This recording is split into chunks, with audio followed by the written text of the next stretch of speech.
Matagal nang umibig si Tagba Buyak Ustan at nakipaghiwalay kay Engin Ecurek. Naisip ko ang pakikipagtulungan ni Ozdemir. Ang paghihiwalay ni Tuba Buyak Ustan at Engin Ecurek, kung kanino siya ay magkasama sa loob ng halos ilang taon, ay ipinahayag. Pumasok sa isip ko ang bagong pakikipagtulungan ni Engin Ecurek kay Demet Ozdemir, kung saan dating inakala ni Tagba Buyak Ustan na may mga hindi kasiya siyang karanasan. Kilala ng lahat ang aktres na si Tuba Buyak Ustan, na nanguna sa maraming serye sa TV na kanyang pinagbidahan.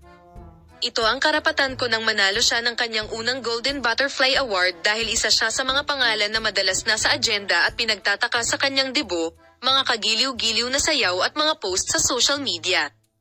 Matagal nang may relasyon si Tagba Buyak Ustan sa kanyang misteryosong kasintahan na si Engin Ecurek. Si Tuba Buyak Ustan at ang kanyang pag-ibig, na nag-iisa sa hapunan sa restaurant na tinatawag na Zuma, ay tumama sa agenda ng magazine na parang bomba noong Abril noong nakaraang taon. Sa katunayan, naging mainit na paksa ang pag-ibig na ito matapos bumili si Engin Ecurek ng DNA kit para sa kaarawan ni Tagba Buyak Ustan. Napag-usapan ng tungkol sa isang palda ng regalo, nakatawa-tawa para sa ilan at makabuluhan para sa iba. Mula noon, matagal nang walang balita ang mag-asawa, na namumukod tangi sa mga mapagmahal na sandali na naaaninag ng hulihin sa kamera ang kanilang bakasyon. Ngunit ayon sa natanggap na balita noong mga nakaraang oras, napag-alaman na si Tuba Buyak Ustan at Engin Ecurek ay tahimik na naghiwalay noong isang linggo. Ang mga gumagamit ng social media na nakarinig tungkol sa isyu ay hindi maaaring makatulong ngunit ay highlight ang detalye ng Demet Ozdemir. Maaaring nakita mo na ito.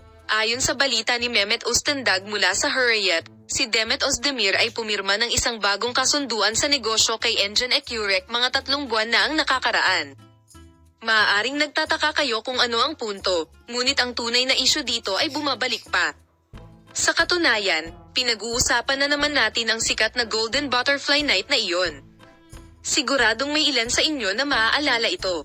Si Demet Ozdemir, na nag-post sa red carpet sa Golden Butterfly Award Night, ay nakakabighaning tingnan nang makita niyang pumasok din si Tagba Buyak Ustan. Sa katunayan, ang paraan ng pagpalakpak ni Demet Ozdemir habang tinanggap ni Tagba Buyak Ustan ang kanyang parangal at ang kanyang saloobin habang nakikinig sa kanyang talumpati ay nakakuha ng maraming atensyon.